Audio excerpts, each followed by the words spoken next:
Hello, and I'm here by duty and honour of my country to warn you you're entering into the personal space of Personal Development Unplugged, and it may seriously, yes, seriously, make your life so much better. Thank you.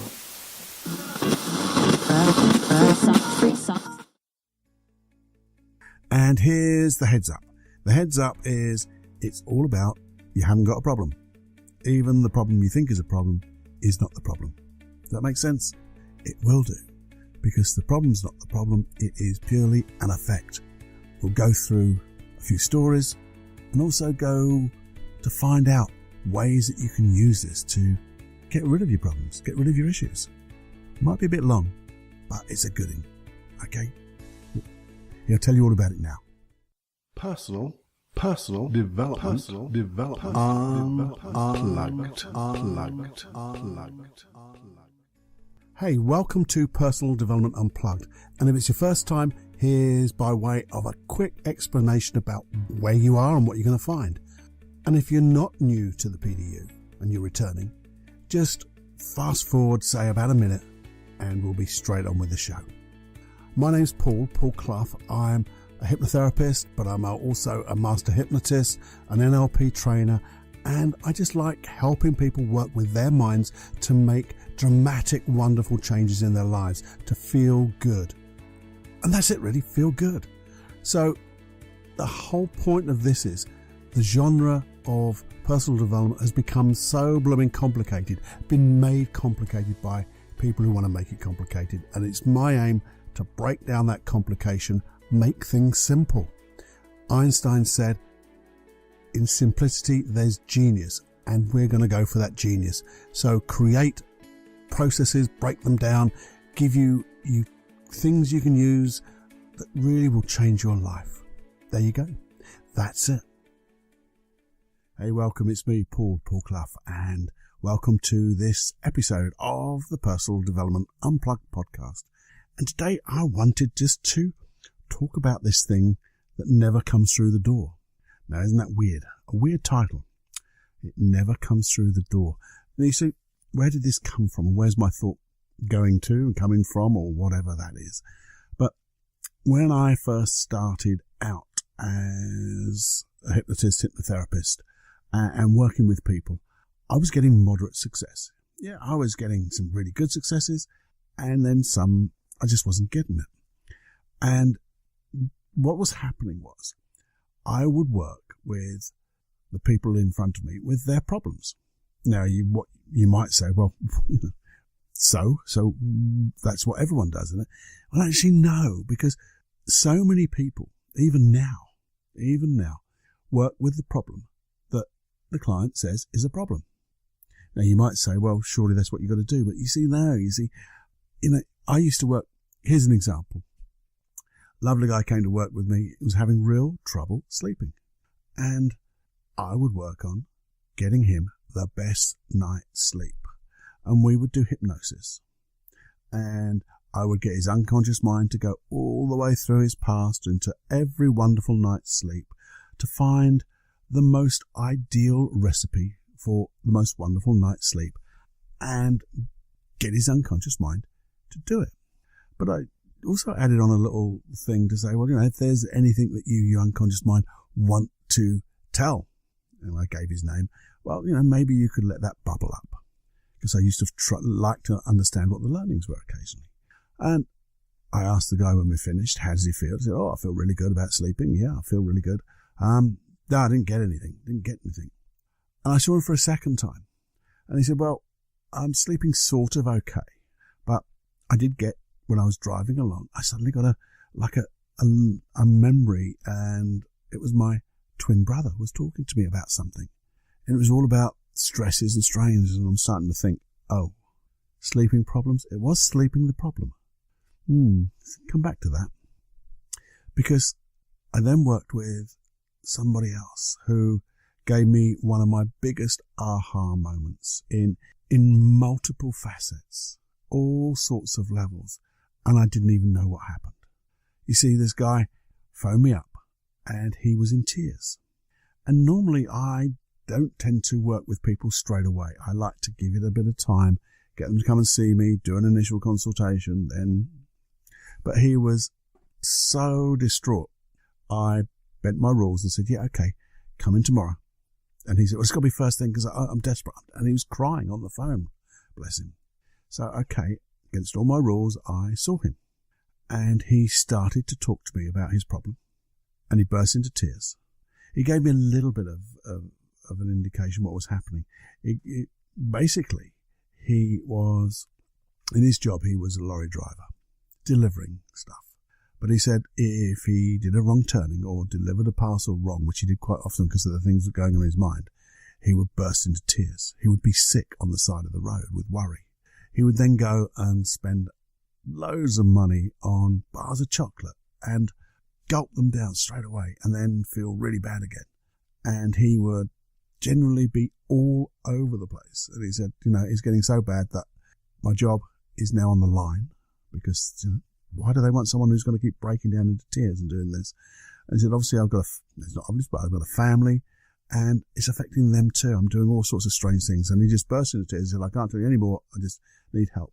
And he couldn't speak anymore. He's just unconsolable.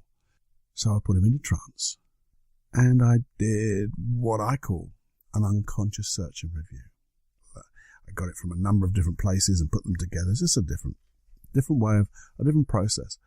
But what happened was, it was like his unconscious mind went below the surface, went way below the surface and learnt what it was trying to do, learnt what was happening, and it went back to the source of the problem. We call it the root cause. And it found out what was causing the problem. And that's one of my aha moments, you see, because before I might have worked with them and said, we need to be calm, let's get some confidence in you. And I think that's what a lot of people did. They'd find out what resources you need straight away to deal with the effect. And that was the aha moment. You're dealing with the effect, Paul. That's what came through the door. It wasn't the problem. It's the significant stuff that clients are noticing right there, right then in their lives. But the problem was what was causing that effect. Now, you might say that's fairly obvious now, but it is obvious. It's simple. But you look at some of the therapists around here, they're still working on the effect side of life. And that was my aha moment. And that's when my results started to just change in leaps and bounds. Give you another example. I had this lovely lady come to see me, and she had this problem of driving. And she would drive about 8 miles away from her home and have a panic attack. And she said it didn't matter what direction she drove, it was always about 8 miles and she would have a panic attack. So obviously the thing to work with is panic, making her calm, getting her confidence back for driving, isn't it?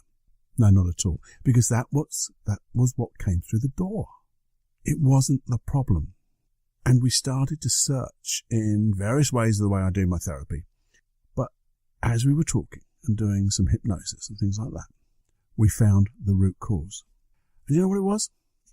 It all went back into the early days of her childhood where she was at home with her family, mum and dad. But mum was having some issues, some problems. And she would leave the house to go shopping. And sometimes she didn't come back for a day or two because she was having some problems. And it was all about the positive intention was she was now mum. And she hated the feeling, that feeling that she got way back then of, where's my mum going to be? Is she going to come back? Am I going to lose my mum? And now she was a mum of the family. And it was as if her unconscious mind was saying, you don't go far away from your family because it has such an emotional effect. But the problem was, because I think, well, that's quite nice of an unconscious mind to keep the family together. But the real problem was she was of an age where her family had left the nest. They'd gone to make their own families. And they all lived beyond 8 miles. So in fact, the positive intention of the unconscious mind to keep the family together was actually in total conflict because it was actually stopping the family getting together. And as soon as we got this and did a few processes to release it, man, she was driving everywhere. Her family was ecstatic. So it wasn't the problem, this driving thing, the panic attacks. the lack of confidence in driving. She felt she was going agoraphobic or whatever. It had nothing to do with that at all. The root cause of that issue was completely different.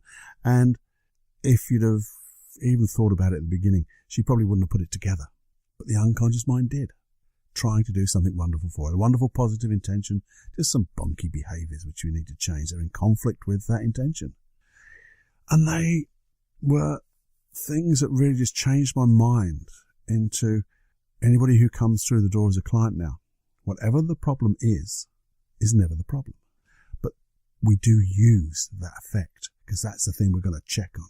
That's the bit we're going to test like hell. Because that's the thing which is most prevalent in the client's conscious awareness right now. And there's loads of other things which are attached to it, and we test them as well. But we start from there and work below the surface, get to that root cause. The old metaphor of, if you tear off the leaves, more leaves grow. In fact, sometimes with some plants, they grow even more. But if you get to the root and remove the root cause, as long as we're looking for honouring the positive intention. Now then, you could say, well, this is all very well, Paul, but I'm not a therapist. How can I use that? Well, I'm going to tell you in one moment. So just a little reminder in between this podcast of paulcloughonline.com. It's a new venture of mine, and it has your Free Your Life from Anxiety program, which allows you to really experience a lot of the processes and then make up your mind whether you want to continue the course. It's just there for you. So I really do think you should just have a listen to it. Notice what you can do. And also there's 1 or 2 hypnosis tracks that are nowhere else. This is the only place you can get them. Have a look. And also, remember, if you share this podcast to other people and let me know, then I've got a lovely little hypnosis track for you there too. And I'll send it to you. All you have to do is email me. Okay? So, back to the podcast. Oh, you're back again. Anyway, we were saying, how can we use this? Because, you may be a therapist. It may become useful to you. But if you're not a therapist, but we've all got issues. We go to, may not have the confidence. And we think, well, we just need, if I'm unconfident, I just need confidence. But is that the problem coming through the door? Or is it the root cause? So let's go back. How can we use this Cluffy epiphany that I had? It's common sense. It's simple. So, but because of that, let's not dismiss it, because it is how simple this is that we start to make massive changes. So here's what you can do. We're going to look at any issue. So whether it's unconfidence when you're going out, or whether you're getting anxious about something, you're maybe a little fearful, maybe a little sad, any emotion that isn't supporting you or doesn't feel like it's supporting you, you feel like it's an issue. We want to look below the surface. Look down into the thing that's causing it, because you're not the problem. You're just experiencing the problem. It's not you, it's your behaviours. And that's a difference, you see, because when you start to think it's you, it becomes your identity. It's like people say, I am depressed. No, you're not. You are behaving depressed. Change your behaviours, then you won't. I know it's an easy statement saying there's work to do, but once we get it into a behaviour status and we change the behaviour, you've got to be different. So, let's look below the surface. So, what I want you to do is look with your Jenny journal, maybe. Look, if it was lack of confidence, look at the context, more specific context that you experience that lack of confidence, and notice an effect. First of all, can you ask inside, what's the intention? What's the intention behind this lack of confidence, this unconfidence? What's it trying to do for you? So, maybe a little bit difficult at first, but just notice, what is actually happening? Are you going to not going to places where you could be maybe embarrassed, where you feel maybe threatened, maybe you feel, I don't know. Well, maybe the intention there is then to keep you safe, to keep you away from those feelings. So, okay, there's the intention, because we want to be safe, don't we? We want to feel comfortable. Ooh, want to feel comfortable. You might even think of, well, I'm going to do it anyway, because this is life. Social things are not going to kill me. Meeting people is not a life and death situation. So, what's missing? What information maybe? Maybe there's a lack of information. Maybe you just don't know who's there. Maybe you want to find out. Maybe you don't know exactly what's expected of you. You can find out. Maybe there's a particular skill that you do need that would help you. So maybe it's just gaining rapport with people, where you can learn how to gain rapport easily, effortlessly. Become interested can help you gain rapport. Listen with all your awareness. Be interested and listen and ask questions. Once you do that, you'll find your body languages are matching each other. Once you make people feel important by asking wonderful questions and allowing them time and space to answer it, maybe that's it. You just need to have those rapport skills. Maybe it's just a lack of understanding. And when you understand, okay, back in the past, maybe something did happen that created you to feel unconfident. But that was back then. And it was probably back way then. And you're no longer that person anymore. You've got bag loads of experiences, bag loads of skills since way back then to right now. So what are those skills that you have in abundance that you could use? And as you list them down, you could access them. So, maybe it is a confidence. Well, where else, what other contexts am I confident in that? Where else am I comfortable and communicative, talking, listening, that type of thing. Where have I done that before? Find those things. And once you start to feel them, I could use this. Think of all the things that you could do sometimes. Now, the other thing you do, maybe we're on this, still talking about unconfidence and meeting people. Maybe you know somebody who just nails it. They just seem to go anywhere and strike up a conversation. They know blooming everyone. I've got a friend who does that. Well, in fact, there's two of them, two of my best mates. Wherever we go, I know one or other will know someone, or not nearly everyone, because they're just that way. And they just talk, they listen, they make people feel friendly, and comfortable. They don't challenge them.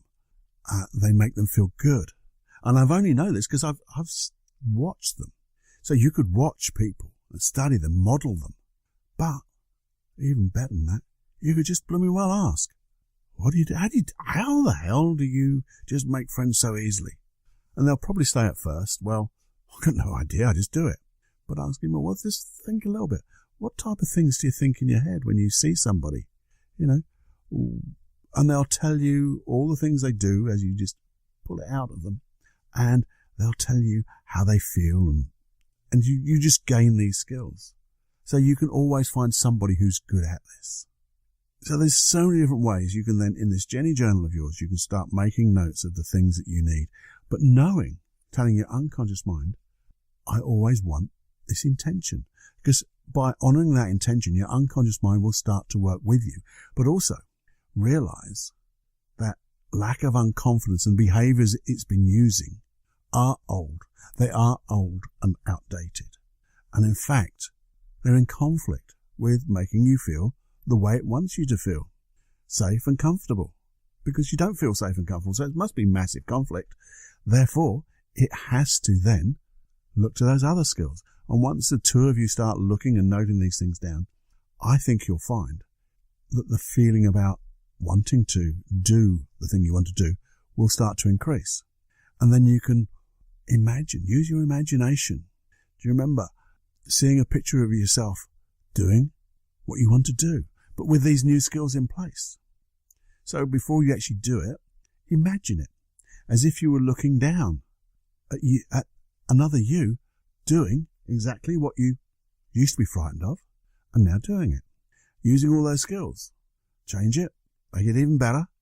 And the more you do that, you could maybe even just imagine dropping into your body and doing it actually, in your mind, and noticing how it feels. Because if it feels better and if it feels safer, your unconscious mind, I know, will take up that new way. Now, here's the thing. Something I always tell my clients when I work with them on phobias is, yeah, you can feel absolutely chuffed and great about it now, but I'm going to tell you, when you really test this in the real world, there may be a little bit of anxiety. There may be that little thing of that line you have to cross over and go and do it. And that's natural. But the thing is, when you go through that imaginary line, because that's what it is, it's a self-imposed imaginary boundary, you'll suddenly realize that it was actually never there. And in fact, you'll look back and go, what the hell was that all about? Let's get on and do stuff. And if I can do this, what else can I do? And that's where the empowerment comes in. Man, so many things you could do. And it's all come out of not working on your problem, which is quite counterintuitive, isn't it? So don't work on your problem. Know that it's an effect. Know that it has a wonderful intention. For the little things in your life, you can become your own therapist. This is all about personal development. You can take this little model and move it around and use it in so many different places. And I'll be so pleased if you did, and let me know. Let me know how you do it, what you do. It'd be great to hear from you. So have more fun than you can stand. And, if you did enjoy this, I'd love you to share it. Because if you share these things, Mumsy will give you a shout out, just like this one. Hello, my darlings, and here's Mumsy's shouty outy. And we just want to say just hello to little Sarah. Little Sarah's joined us on the mat, and so is Elizabeth. And just a few days ago, Karen came along, and she's got her glass of milk, and she's listening to us all the time now, I understand. Oh, what joy it is to have these friends, isn't it, Monty? Back to the poddy-waddy-waddy thing. Hee. Yep, I told you so. There you go. Anyway, have more fun than you can stand, and just enjoy every heartbeat, and know you can act and behave differently and enjoy every heartbeat. Bye-bye now. Personal development, unplugged.